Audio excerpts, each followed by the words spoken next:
ഇറാനിൽ ദീർഘകാലമായി തുടരുന്ന കടുത്ത ഉപരോധങ്ങളും സാമ്പത്തിക സമ്മർദ്ദങ്ങളും ജനജീവിതത്തെ ബാധിച്ച പശ്ചാത്തലത്തിലായിരുന്നു രാജ്യത്ത് സാമൂഹിക അസ്വസ്ഥതകൾ ശക്തമാകുന്നത്. ഈ സങ്കീർണ സാഹചര്യത്തെ മനുഷ്യാവകാശങ്ങളുടെ പേരിൽ രാഷ്ട്രീയ ആയുധമാക്കി മാറ്റാൻ ശ്രമിക്കുന്നതിനിടയിലാണ് അമേരിക്കൻ പ്രസിഡന്റ് ഡൊണാൾഡ് ട്രംപ് തുറന്ന സൈനിക ഭീഷണികളുമായിട്ട് രംഗത്തെത്തിയത്. 500-ലധികം പേർ കൊല്ലപ്പെട്ടതായി ചില പാശ്ചാത്യ മാധ്യമങ്ങളും സംഘടനകളും അവകാശപ്പെടുന്നുണ്ടെങ്കിലും ഇറാൻ കണക്കുകൾ ഏകപക്ഷീയവും സ്ഥിരീകരണവുമില്ലാത്തതാണെന്ന് വ്യക്തമാക്കുന്നുണ്ട്. ഇത്തരമൊരവസ്ഥയിൽ സമാധാനപരമായ പ്രതിഷേധങ്ങളുടെ പേരിൽ ഒരു സ്വതന്ത്ര രാജ്യത്തിനെതിരെ സൈനിക ഇടപെടൽ ഭീഷണിപ്പെടുത്തുന്നത് അന്താരാഷ്ട്ര നിയമങ്ങളുടെയും രാജ്യങ്ങളുടെ പരമാധികാരത്തെയും നേരിട്ട് ചോദ്യം ചെയ്യുന്നതാണെന്ന നിലപാടിലാണ് ഇറാനുള്ളത്. ഇറാന്റെ വാദപ്രകാരം രാജ്യത്തിനകത്തെ അസ്ഥിരതകൾ സ്വാഭാവികമായിട്ട് രൂപപ്പെട്ടവയല്ല. ദീർഘകാല ഉപരോധങ്ങളിലൂടെ സമ്പദ് വ്യവസ്ഥയെ ദുർബലപ്പെടുത്തുകയും അതിന്റെ ഫലമായി ജനങ്ങളുടെ സന്തോഷം വളർത്തുകയും ചെയ്യുന്ന ബാഹ്യശക്തികളുടെ ആസൂത്രിത ഇടപെടലാണ് ഇതിനു പിന്നിൽ. രാജ്യത്തിനകത്തെ അസ്ഥിരതകൾ സ്വാഭാവികമായി രൂപപ്പെട്ടവയല്ല.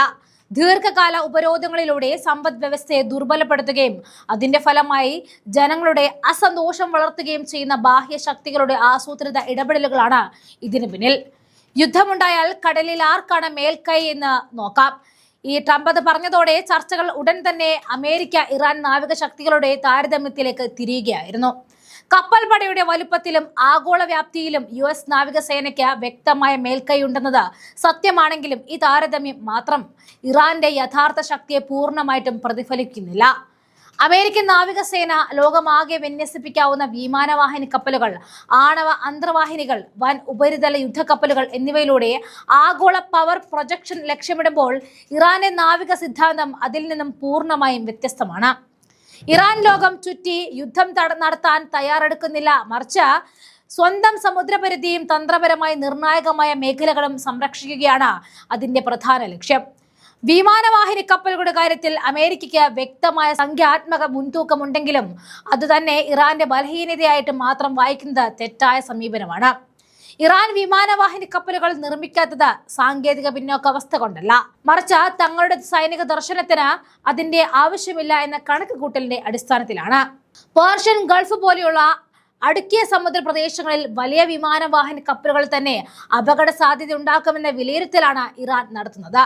അതിനു പകരം തീരദേശ മിസൈൽ സംവിധാനങ്ങൾ, ഡ്രോണുകൾ, വേഗതയേറിയ ആക്രമണ ബോട്ടുകൾ എന്നിവയിലൂടെ ഒരു ശക്തമായ പ്രതിരോധ വലയം സൃഷ്ടിക്കുകയാണ് ഇറാൻ ഇവിടെ. കടലിനടിയിലെ ശക്തിയിലും അമേരിക്കയ്ക്ക് സംഖ്യാത്മക മേൽക്കൈയുണ്ടെങ്കിലും ഇറാൻ അന്തർവാഹിനികൾ തീരദേശ യുദ്ധങ്ങൾക്ക് ഏറ്റവും അനുയോജ്യമായ രീതിയിലാണ് രൂപകൽപ്പന ചെയ്തിരിക്കുന്നത്. ഡീസൽ ഇലക്ട്രിക് അന്തർവാഹിനികൾ ശബ്ദം കുറഞ്ഞതും കുറച്ചുനേരം പൂർണ്ണമായും സ്റ്റെൽത്ത് രീതിയിൽ പ്രവർത്തിക്കാനും കഴിയുന്നതുമായതുകൊണ്ട് തന്നെ പേർഷ്യൻ ഗൾഫ് പോലെയുള്ള ഇടുങ്ങിയ ജലപ്രദേശങ്ങളിൽ വലിയ ഭീഷണിയാണ് ഈ തുറന്ന സമുദ്രത്തിലെ ശക്തിയേക്കാൾ പ്രാദേശിക നിയന്ത്രണമെന്ന ഇറാന്റെ തന്ത്രപരമായിട്ടുള്ള ലക്ഷ്യത്തെ ശക്തിപ്പെടുത്തുന്നത്. ഉപരിതല യുദ്ധക്കപ്പലുകളുടെ കാര്യത്തിലും ഇറാൻ പിന്തുടരുന്നത് അസാമാന്യമായിട്ടുള്ള യുദ്ധതന്ത്രങ്ങളാണ്. വലിയ ഡിസ്ട്രോയറുകളെയും ക്രൂയിസറുകളെയും നേരിടാൻ ശ്രമിക്കുന്നതിന് പകരം വേഗതയേറിയ ആക്രമണ ബോട്ടുകൾ, മിസൈൽ ഘടിപ്പിച്ച ചെറുകപ്പലുകൾ, സ്വാം തന്ത്രങ്ങൾ എന്നിവയാണ് ഇറാന്റെ ശക്തി. ഒരു സൂപ്പർ പവർ നാവികസേനയ്ക്ക് ചെറിയ പിഴവ് പോലും വലിയ നഷ്ടമാകുമെന്ന സാഹചര്യം സൃഷ്ടിക്കാനുള്ള ശേഷിയാണ് ഈ തന്ത്രങ്ങളുടെ ലക്ഷ്യം.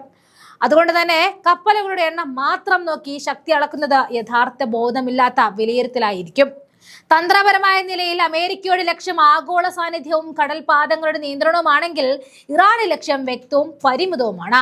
പേർഷ്യൻ ഗൾഫും ഹോർമുസ് കടലെടുക്ക് പോലെയുള്ള ലോക വ്യാപാരത്തിന് നിർണായകമായ ചോക്ക് പോയിന്റുകളും സംരക്ഷിക്കുക. ലോകത്തെ എണ്ണ വ്യാപാരത്തിന്റെ വലിയൊരു ശതമാനം കടന്നുപോകുന്ന ഈ മേഖലകളിൽ ഇറാന്റെ പ്രതിരോധ ശേഷി തന്നെ ഒരു ശക്തമായ തടസ്സമാണ്. അതുകൊണ്ട് തന്നെ കടലിൽ മേൽക്കൈ എന്ന ട്രംപിന്റെ പരാമർശം യഥാർത്ഥത്തിൽ വളരെ സങ്കീർണമായ ഒരു സൈനിക സമവാക്യത്തെ ലളിതമാക്കി കാണിക്കുന്നതായിട്ടാണ് വിലയിരുത്തപ്പെടുന്നത്. ഇതെല്ലാം ചേർത്ത് നോക്കുമ്പോൾ അമേരിക്ക ഇറാൻ നാവിക ശക്തിയുടെ താരതമ്യം വെറും കപ്പലുകളുടെ എണ്ണത്തിലോ വലിപ്പത്തിലോ ഒതുങ്ങുന്നതല്ല. ഇത് രണ്ട് രാജ്യങ്ങളും പിന്തുടരുന്ന പൂർണ്ണമായും വ്യത്യസ്തമായ സൈനിക ദർശനങ്ങളുടെ ഏറ്റുമുട്ടൽ കൂടിയാണ്. അമേരിക്ക സൈനിക ഭീഷണികൾ ഉയർത്തിക്കൊണ്ടുവരുമ്പോഴും ഇറാൻ തന്റെ പരമാധികാരവും പ്രാദേശിക സുരക്ഷയും സംരക്ഷിക്കാനുള്ള അവകാശം ഉറച്ച നിലപാടോടെ ആവർത്തിക്കുകയാണ്. പേർഷ്യൻ ഗൾഫിൽ ഒരു ചെറിയ തെറ്റായ കണക്കുകൂട്ടൽ പോലും വലിയ അന്താരാഷ്ട്ര സംഘർഷത്തിന് വഴിയൊരുക്കുമെന്ന ആശങ്ക നിലനിൽക്കുന്ന സാഹചര്യത്തിൽ സൈനിക ഭീഷണികൾക്ക് പകരം നയതന്ത്ര മാർഗങ്ങളാണ് യഥാർത്ഥത്തിൽ മേഖലയുടെ സ്ഥിരത ഉറപ്പാക്കുക എന്ന വാദമാണ് ഇറാൻ മുന്നോട്ട് വെക്കുന്നത്.